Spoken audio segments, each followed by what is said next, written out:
Good morning, students. Welcome to today's online class. We are discussing Unit 3 of C1 cluster Organic Spectroscopy Techniques. Unit 3 is the UV visible spectroscopy, that is our electronic spectroscopy. You have already covered the most of the topics in the Unit 3. You have only one topic, that is what are the chromophores and what are the lambda maximum values for the different organic compounds, how the lambda maximum values are calculated by using the Woodward-Fisher rules, that was discussed in this class. First of all, in this class we are discussing about what is chromophore. Chromophore word is a Greek word. It is a combination of two words. The first word is the chroma, means color, and force means bearer. Color bearer group is called the chromophore. Okay, let's come to the definition. Defined as chromophore is defined as any isolated covalently bonded group that shows a characteristic absorption of electromagnetic radiation in the UV or visible region. That group is called the chromophore. Okay, చూడండి chromophore అంటే Croma colour decide చేసి కలర్ని కలిగించేటువంటి గ్రూప్ని ఏమంటారంటే chromophore అంటారు. తెలుగులో దీని డెఫినేషన్ ఎలా చెప్తారంటే ఇట్ ఈజ్ ఐసోలేటెడ్, అంటే ఒక సెపరేట్ గ్రూప్ అన్నమాట, కోవలెంట్ బాండెడ్ గ్రూప్. ఒక కాంపౌండ్లో ఒక ఫంక్షనల్ గ్రూప్, మీకు తెలుసు కదా ఫంక్షనల్ గ్రూప్ అంటే ఆల్డిహైడ్, కీటోను, ఎమీను, ఎమైడు, ఇటువంటి one of the covalently bonded group అన్నమాట. అది గ్రూప్ ఆఫ్ యాటమ్స్ తోటి ఒక గ్రూప్, అది ఈజ్ ఐసోలేటెడ్, అదొక సెపరేట్గా ఉంటుంది. Isolated covalent bonded group which absorbs the characteristic absorption of the electromagnetic radiation in the UV visible region. మనం యూవీ విజిబుల్ రేడియేషన్ ఇన్సిడెంట్ చేసినప్పుడు దాంట్లో ఒక పర్టికులర్ వేవ్ లెంగ్త్ లాంబ్డా మ్యాక్సిమమ్ని అబ్జార్బ్ చేసుకోవాలన్నమాట. గ్రూప్ ఉండాలి, ఆ గ్రూపు యూవీ విజిబుల్ రేడియేషన్ని absorb చేసుకోవాలి. అబ్జార్బ్ చేసుకుని ఆ కాంపౌండ్కి కానీ కలరింగ్ ఇస్తుందనుకో, కలర్ వస్తుందనుకో ఆ గ్రూప్ వల్ల, the colour of that compound due to presence of that group is called the chromophore. Chromophore is a isolated covalent bonded group which absorbs the characteristic absorption in the UV visible region and it implementing the color to that compound. That group is called the chromophore. Okay, examples. Compound containing the chromophore is the chromogen. ఏదైతే క్రోమోఫోర్ని కలిగి ఉంటుందో దాన్ని chromogen అంటారు. For example C double bond C double bond O, NO2. These are the chromophore groups. Okay, again చూడండి chromophore concept ఇప్పుడు చెప్పాను కదా, దీంట్లో కొన్ని ఎగ్జాంపుల్ ఇక్కడ చూడండి. It is defined as any isolated covalent bonded group that shows the characteristic absorption in the UV visible region.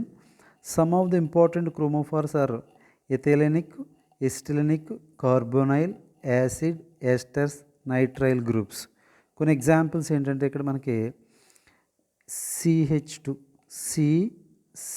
Double bond అనమాట, C double bond C triple bond COOH group, C triple bond CN. These are all the chromophore examples for the chromophores. Okay, and types of chromophores. ఈ క్రోమోఫోర్స్ని 2 types కింద classify చేస్తారు.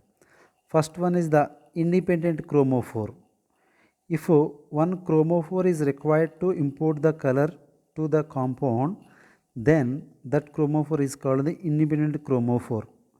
అంటే ఒక కాంపౌండ్లో ఒక క్రోమోఫోరే ఉండి అది గనక కాంపౌండ్కి కలర్ని ఇస్తుంది అనుకో, దాన్ని ఏమంటారంటే ఇండిపెండెంట్ క్రోమోఫోర్ అంటారు. For example azo group N double bond N, nitroso group NO group. These two are the independent chromophores. The second type is the dependent chromophore. Depended. If more than one chromophore is required to impart the color to the compound, then that chromophore is called the dependent chromophore. అంటే కొన్ని isolated groups ఒకటి ఉంటే దాని కాంపౌండ్కి colour రాదు, import అవ్వదు colour. It requires more than one chromophore. ఇంకొక దానికి సపోర్ట్గా ఇంకో క్రోమోఫోర్ కావాలనుకో, అప్పుడు దీని సపోర్ట్ తీసుకుని దానికి కాంపౌండ్ కలర్ కనుక వస్తుంటే కనుక that chromophores are called the dependent chromophore. Acetone have one ketone group is colourless. ఇప్పుడు ఎస్టోన్ తీసుకున్నారనుకో, CH3 C double bond O, CH3 C double bond O, CH3. This is the acetone. It is basically, it has the C double bond O, one chromophore, but it is colorless. There is no color for acetone. It is colorless solution. Whereas diacetyl having two ketone groups is yellow.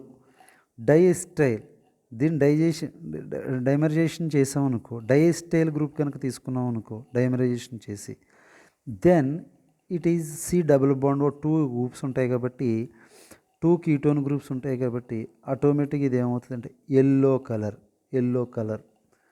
That means here C double bond O is individually it is colorless to the stone, but having the 2 keto groups it is become a yellow color కింద మారుతుంది అన్నమాట డైమరైజేషన్ జరగడం వల్ల.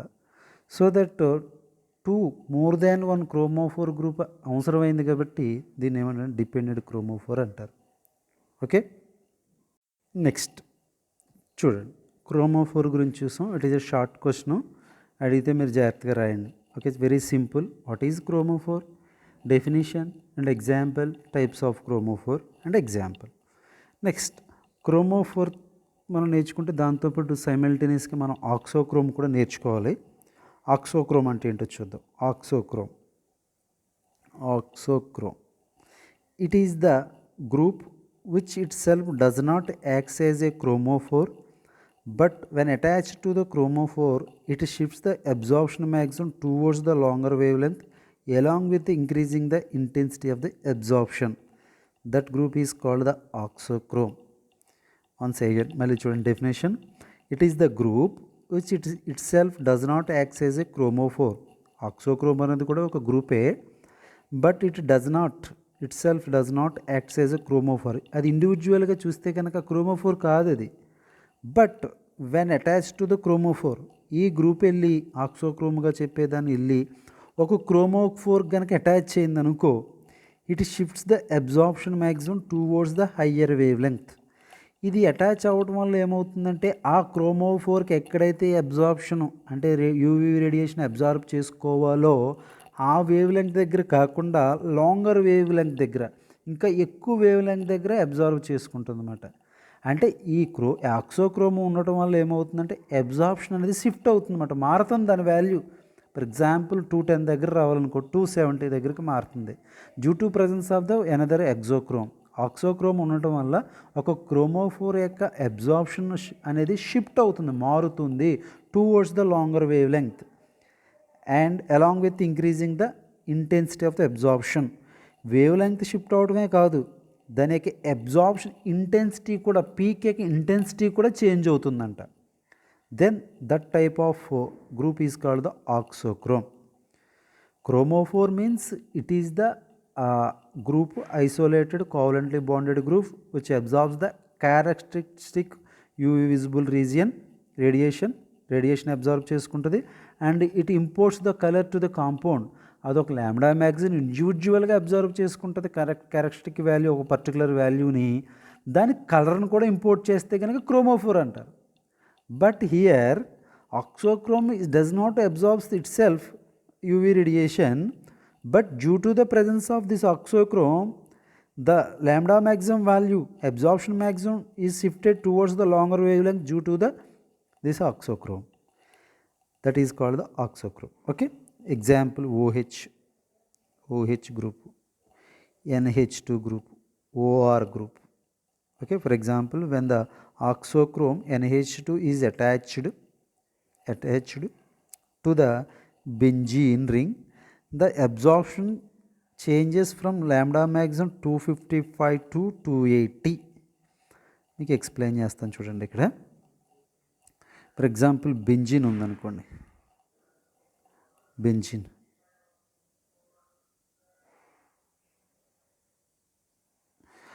దీని ల్యాండా maximum ఎక్కడ రావాలంటే 255 దగ్గర వస్తుంది, ఈ వాల్యూ దగ్గర. దీనికి గనక ఎమీన్ గ్రూప్ అటాచ్ అయిందనుకోండి, బెంజీన్కి ఎంత వచ్చిందమ్మా ల్యాండా మ్యాక్సిమం 255. సేమ్ అదే బెంజీన్కి NH2 amine group is attached, then lambda maximum is equal to 280. చూసారా? అంటే ఇక్కడ బెంజీన్లో డబుల్ బాండ్స్ ఉన్నాయి, అది మనకి ఒక అబ్జార్ప్షన్ ఇస్తుంది. ఇక్కడ ఎంత వస్తుంది? 255. The same benzene is attached with auxochrome NH2, then lambda maximum shifted to 280. 255 నుంచి ఎక్కడికి షిఫ్ట్ అయిపోయింది? 280. అంటే గ్రాఫ్ ఇలా వస్తుంది. యాక్చువల్గా ఇక్కడ రావాలనుకోండి, ఎక్కడిది ల్యాండా మ్యాక్సిమం 255 దగ్గర రావాలి, అది ఎక్కడికి షిఫ్ట్ అయిపోయింది? 280కి షిఫ్ట్ అయిపోయింది. ఇది ల్యాండా మ్యాక్సిమం కోఆర్డినేట్ తీసుకుంటే కనుక గ్రాఫ్. అలాగే ఇంటెన్సిటీ కూడా పెరిగింది, ఇక్కడి నుంచి ఇక్కడికి హైట్ పెరిగింది అన్నమాట. వీటిని ఏమంటారంటే ఆక్సోక్రోమ్స్ అంటారు. ఓకే, మీకు ఆక్సోక్రోమ్కి క్రోమోఫోర్కి డిఫరెన్స్ తెలియాలి. Chromophore is the colouring importing group, కలర్ని కలిగించే ప్రమేయ సమూహం లాంటిది. ఆక్సోక్రోమ్ అనేది ల్యాండా మ్యాక్సిమం వాల్యూని షిఫ్ట్ చేసే, రావాల్సిన వాల్యూ కన్నా ఎక్కువ వచ్చేటట్టు చేసే ఒక గ్రూప్ అన్నమాట. Types of auxochromes. ఈ షిఫ్ట్ని 2 టైప్స్గా అని చెప్తారు. బాథోక్రోమిక్ షిఫ్ట్ అంటారు, హిప్సోక్రోమిక్ షిఫ్ట్ అంటారు. చూడండి, బాథోక్రోమిక్, హిప్సోక్రోమిక్ అంటే ఏంటి? చూడు, ఫస్ట్ హిప్సోక్రోమిక్ షిఫ్ట్ అంటే ఏంటి చూద్దాం. దీన్నే బ్లూ షిఫ్ట్ అని కూడా అంటారు, చాలా ఇంపార్టెంటే. హిప్సోక్రోమిక్ అంటే ల్యాండా వాల్యూ ఎలా చేంజ్ అవుతుందో చూద్దాం. The shift of absorption maximum toward the shorter wavelength తక్కువ వైపు జరిగిందనుకో, due to presence of the hypsochromic group. ఒక గ్రూప్ ఉండటం వల్ల దాని ల్యాండా మ్యాక్సిమం ఉండవలసిన దానికన్నా తక్కువ వస్తుంది అనుకో, that is called the hypsochromic shift. దాన్ని బ్లూ షిఫ్ట్ అంటారు. Maybe caused by removal of conjugation. ఇది ఎందుకు జరుగుతుందంటే అందులో కాంజుగేషన్ రిమూవ్ అవ్వడం వల్ల అయి ఉండొచ్చు. For example, in aniline absorption takes place at 280 nanometers. In acidic solution absorption takes place at 200 nanometers. Aniline తీసుకోండి, ఇందాక బెంజీన్ మీద NH2 గ్రూప్ తీసుకున్నాం కదా, ఇది మామూలుగా నార్మల్ అబ్జార్ప్షన్ ఎక్కడ రావాలి? 280 nanometers దగ్గర రావాలి ల్యాండా మ్యాక్సిమం వాల్యూ. ఎసిడిక్ సొల్యూషన్లో తీసుకునేటప్పటికి, దీనికి యాసిడ్ కలిపి ఎసిడిక్ మీడియంలో తీసుకునేటప్పటికి సేమ్ అదే ఎనిలిన్ కాంపౌండ్ ఏం మారలేదు. ఎనిలిన్ యొక్క అబ్జార్ప్షన్ ఎక్కడ వస్తుంది? 200 nanometers దగ్గరికి. ఏమైపోయింది? వేవ్ లెంగ్త్ 280 నుంచి ఎక్కడికి వచ్చేసింది?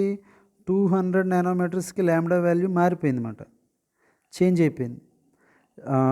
Shifting of absorption towards the shorter wavelength తక్కువ వైపు మారింది. ఎవరు ఉండటం వల్ల? ఇది ఈ గ్రూప్ వల్ల, ఇక్కడ ఎసిడిక్ సొల్యూషన్ వల్ల. సో దీన్ని ఏమంటారంటే హిప్సోక్రోమిక్ షిఫ్ట్. దీన్ని బ్లూ షిఫ్ట్ అంటారు. ఓకేనమ్మా, బ్లూ షిఫ్ట్ అంటారు. Next bathochromic shift. దీన్ని రెడ్ షిఫ్ట్ అంటారు. రెడ్ కలర్లో రాసాను చూడండి ఇక్కడ, రెడ్ షిఫ్ట్ అంటారు. Shifting of the absorption maximum towards the longer wavelength. ఇందాక చెప్పుకున్నాం కదా మనం, లాంగర్ వేవ్ లెంగ్త్ వైపు డెఫినేషన్ చెప్పినప్పుడు చెప్పాను, మీకు అర్థమవుతుంది. లాంగర్ వేవ్ లెంగ్త్ వైపు కనుక షిఫ్ట్ ఎటో కాబట్టి లాంగర్ వేవ్ లెంగ్త్ అవ్వచ్చు, షార్టర్ వేవ్ లెంగ్త్ అవ్వచ్చు. డెఫినేషన్ అలా చెప్తాం, ఏదో షార్ట్ కానీ లాంగర్ వేవ్ లెంగ్త్ అని చెప్తాం. ఇక్కడ రెండిట్లకి క్లాసిఫికేషన్ టైప్స్ చెప్పినప్పుడు అది blue shift. Shorter wavelength అయితే కనుక blue shift, longer wavelength వైపు కనుక షిఫ్ట్ అయితే కనుక దాన్ని ఏమంటారంటే రెడ్ షిఫ్ట్ అంటారు. Due to presence of the groups OH NH2 auxochromes. ఇవి ఉండటం వల్ల అవుతుందన్నమాట. For example ethylene shows the absorption at 170 nanometres, whereas 1,3 butadiene shows at 217. చూడండి, ethylene CH2 double bond CH2, ఇది దీనికి మ్యాక్సిమం లాంబ్డా మ్యాక్సిమం వాల్యూ ఎక్కడ వస్తుందంట, 170 నానోమీటర్స్ దగ్గర వస్తుంది. దీనికి ఇటువంటి డబల్ ఇంకో 2 కార్బన్స్ తీసుకుని కాంజుగేషన్ తీసుకున్నాం అనుకోండి, CH2 double bond CH single bond CH double bond CH2 తీసుకున్నాం అనుకోండి, 1,3 బ్యూటాడైన్. దీని వేవ్ లెంగ్త్ ఎంత వచ్చింది అనుకున్నారు, లాంబ్డా మ్యాక్సిమం వాల్యూ ఎంత వస్తుంది, 217 నానోమీటర్స్. వేవ్ లెంగ్త్ ఏమైంది, ఇంక్రీజ్ అయింది, లాంగర్ వేవ్ లెంగ్త్ వైపు వచ్చింది కాబట్టి దీన్ని ఏమంటారు, బ్యాథోక్రోమిక్ షిఫ్ట్ ఆర్ రెడ్ షిఫ్ట్ అంటారు. ఓకే, ఇది వేవ్ లెంగ్త్లో చెప్పాం. అదే ఇంటెన్సిటీలో చెప్పామనుకోండి, ఇంటెన్సిటీలో కనుక షిఫ్టింగ్ చెప్పామనుకో, వాటిని ఏమంటారు, హైపర్ క్రోమిక్ షిఫ్ట్ అంటారు. Hyperchromic increase in the intensity of the అబ్జార్ప్షన్కి ఇంటెన్సిటీ ఇంక్రీజ్ అవుతుంది అనుకో, ఇంటెన్సిటీ ఇంక్రీజ్ అవుతుందనుకో దాన్ని ఏమంటారంటే హైపోక్రోమిక్ అంటారు. ఇక్కడ లాంబ్డా వేవ్ లెంగ్త్ని బట్టి కాదు మనం చెప్పేది, ఇంటెన్సిటీని బట్టి చెప్తున్నాం. Introduction of methyl group in the position of 2 pyridine increase the intensity of the absorption from 2750 to 3560. pyridine తెలుసా మీకు, ఎలా ఉంటుంది, 6 మెంబర్డ్ హెట్రోసైక్లిక్ కాంపౌండ్, ఇది pyridine అనుకోండి. ఈ pyridineలో సెకండ్ పొజిషన్లో ఏ గ్రూప్ పెట్టాలంట, మెథైల్ గ్రూప్ CH3. ఇది పెట్టకముందేమో ఎంత ఉందంట, 2750 ఉండాలంట ఇంటెన్సిటీ. పెట్టిన తర్వాత ఎంతకు వచ్చేసింది, 3560కి వచ్చేస్తుంది. So it is called the shift, increasing the intensity of the absorption is called the hyperchromic shift. In the same way hypochromic, decreasing the intensity of the absorption. Intensity decrease అవుతుందనుకో దాన్ని ఏమంటారంటే hypochromic అంటారు. Introduction of methyl group in the position of diphenyl group cause the hypochromic shift. Diphenyl 2 benzene rings ఉన్నాయనుకోండి, ఇలా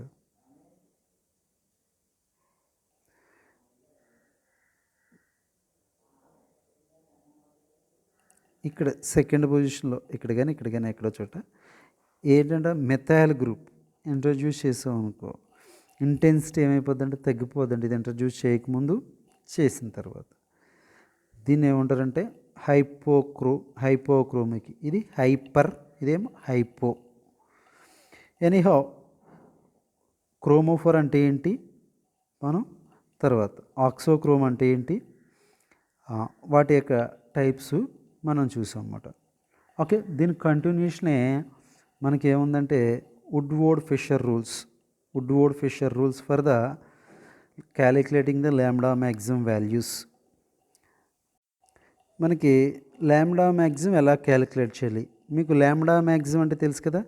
lambda maximum అంటే ఒక compound UV visible రీజియన్లో absorb చేసుకునే radiation అనమాట. Energy is equal to H new ప్లేస్లో C/λ పెట్టుకుంటాం. C/λ energy అన్న lambda నోటి ఇన్వర్స్లీ ప్రపోర్షనల్గా ఉంటుంది అన్నమాట. ఇక్కడ లాంబ్డాలో క్యాలిక్యులేట్ చేస్తాం. ఒక గ్రాఫ్ స్పెక్ట్రమ్ ఇలా తీసుకుంటాం. ఇలా తీసుకుంటే ఇక్కడ లాంబ్డా మ్యాక్సిమం తీసుకుంటారు, ఇక్కడ ఇంటెన్సిటీని తీసుకుంటారు. ఇప్పుడు ఈ లాంబ్డా మ్యాక్సిమం ఒక్కొక్క కాంపౌండ్కి ఒక అలా ఉంటుంది. అది ఏ విధంగా ఉంటుంది, వాల్యూ ఎలా చేంజ్ అవుతుంది అన్నది వుడ్వర్డ్ ఎక్స్ప్లెయిన్ చేశాడు కాబట్టి వాటి వుడ్వర్డ్ ఫిషర్ రూల్స్ అంటారు. అది మీకు మళ్ళీ కావాలంటే నేను సెపరేట్గా ఎక్స్ప్లెయిన్ చేస్తాను. అది ఎస్ఐ క్వశ్చన్, ఇది షార్ట్ క్వశ్చన్. ఓకేనా, చూడండి. ఫర్ ఎగ్జాంపుల్ ఒక డైన్స్ తీసుకున్నాం అనుకోండి, కాంజుగేటెడ్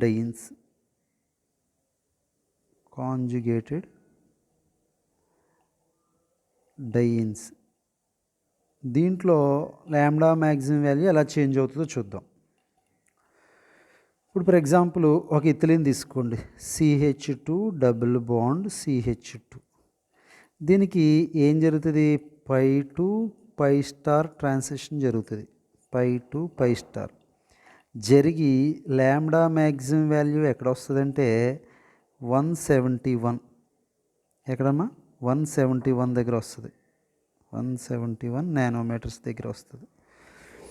వేరేజ్ సేమ్ ఇంకో కాంపౌండ్ తీసుకుందాం. అదే pi to pi star transition జరిగే example CH2 CH single bond CH double bond CH2 1,3 butadiene. దానికి దీనికి తేడా ఏంటంటే దీనికి కాంజుగేషన్ ఉంది, దానికి కాంజుగేషన్ లేదు. ఒక డబుల్ బాండే ఉంది. ఇక్కడ 2 ఉన్నాయి. Double bond single bond double bond ఉంది ఏమా. ఇప్పుడు దీంట్లో కూడా జరిగేది మనకి ఏంటంటే పై టు పై స్టార్ ట్రాన్సిషనే జరుగుతుంది. దీంట్లో కూడా ఏం జరుగుతుంది? పై టు పై స్టార్ ట్రాన్సిషనే జరుగుతుంది. అయితే ల్యాండా మ్యాక్సిమం కనుక చూస్తే ఇది కాంజుగేషన్ ఉండటం వల్ల దీని వాల్యూ ఎంత మారిపోయిందంటే 171 నుంచి 217 నానోమీటర్స్కి వచ్చిందన్నమాట. ఇది ఎందుకు మారిందంటే పీక్ యొక్క వేవ్ లెంగ్త్ ఎందుకు ఇంక్రీజ్ అయింది అన్నది సింపుల్గా మనం ఎలా ఎక్స్ప్లెయిన్ చేస్తామంటే కాంజుగేషన్ ఎప్పుడైతే ఉందో ఎనర్జీ ఏమవుతుందంటే డిక్రీజ్ అవుతుంది అన్నమాట. Energy is decreases. చూడండి మీకు ఎక్స్ప్లెయిన్ చేస్తాను. యాక్చువల్గా ఎనర్జీ లెవెల్స్ ఎలా ఉంటాయి మీకు చెప్పాను కదా. ఇలా తీసుకోండి. ఫర్ ఎగ్జాంపుల్ ఇది పై అనుకోండి, ఇది పై స్టార్ అనుకోండి. ఇంక మనకి 2 అవసరం కాబట్టి ఇది తీసుకుందాం. ఇక్కడి నుంచి ఇక్కడికి ఎనర్జీ గ్యాప్ ఇథిలీన్లో అయితే ఇలా ఉంది. CH2 డబుల్ బాండ్ ఎంత ఉంది. ఎప్పుడైతే కాంజుగేషన్ వచ్చిందో CH2 double bond CH single bond CH double bond CH2 ఇలా ఉందో ఈ కాంజుగేషన్ వల్ల energy gap between the two transitions is decreases. Energy gap ఏమైపోద్దంటే తగ్గిపోద్దంట. చూడు ఇదేమో పై, ఇదేమో పై స్టార్, ఇది pi star. Okay, energy gap తగ్గిపోయింది. ఎనర్జీ గ్యాప్ ఎప్పుడైతే తగ్గిందో ట్రాన్సిషన్ ఈజీ అయిపోద్ది, ఈజీగా ప్రమోట్ అయిపోద్ది. ఎలక్ట్రాన్ ఇక్కడి నుంచి ఇక్కడికి వెళ్ళటం ఈజీ, ఇక్కడికి వెళ్ళటం ఈజీయా, ఇక్కడికి వెళ్ళటం చాలా ఈజీ. ఎనర్జీ గ్యాప్ చాలా తక్కువ, డెల్టా ఈ చాలా తక్కువ, ఇక్కడ డెల్టా ఈ ఎక్కువ. సో ఎనర్జీ ఇక్కడ రిక్వైర్డ్ ఎనర్జీ కన్నా ఇక్కడ ఎనర్జీ ఏమైపోయింది, ఇది తక్కువ ఉంది. ఎనర్జీ ఇక్కడ ఎక్కువ కాబట్టి ల్యాండా వాల్యూ తక్కువ ఉంది. ఇక్కడ ఎనర్జీ తక్కువ కాబట్టి ల్యాండా వాల్యూ ఎలా ఉంటుంది, ఎక్కువ ఉంటుంది కాబట్టి ఇక్కడేమో 171 వస్తే ఇక్కడ 217. ఎనర్జీ తగ్గిపోతుంది. ఎనర్జీ ఎప్పుడైతే తగ్గిపోయిందో ల్యాండా వాల్యూ ఏమవుతుంది, మనకి పెరుగుతుంది అన్నమాట. ఇది due to the conjugation the energy gap between the two energy levels that is pi to pi star is decreases. That's so energy required is decreases. Automatically the corresponding wavelength is increases. This is only due to the conjugation. ఇది ఎందువల్ల జరిగిందంటే conjugation వల్ల జరిగింది. So ఎప్పుడైనా సరే మాలిక్యూల్లో conjugation ఉంటే ల్యాండా value ఏమైపోతుందంటే ఇంక్రీజ్ అయిపోతుంది అన్నమాట. సో ఇలాగే కొన్ని రూల్స్ ఉంటాయి. ఇవి ఎలా ఇంక్రీజ్ అవుతున్నాయి, ఎలా డిక్రీజ్ అవుతున్నాయి అన్నీ కూడా ఎవరు ఎక్స్ప్లెయిన్ చేశారంటే వుడ్వర్డ్. అది సెపరేట్గా క్లాస్ మీకు చెప్తాను, చూడండి. ఓకే.